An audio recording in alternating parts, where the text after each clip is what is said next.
Welcome back to another technical deep dive here in the debug zone. Today we're tackling a big question and breaking it down with insights from other users. Hopefully this clears up some misconceptions and helps you get the answer you need. So buckle up, stay a little curious, and let's jump right in.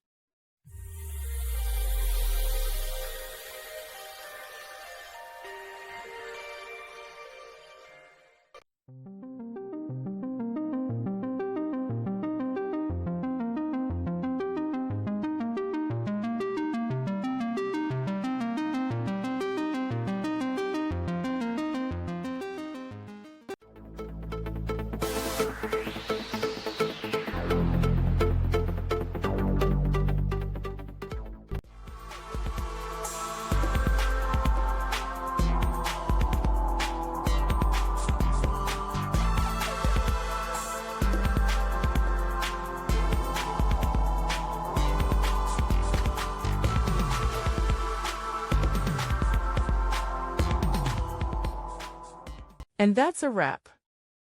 I hope you found the answer you were looking for.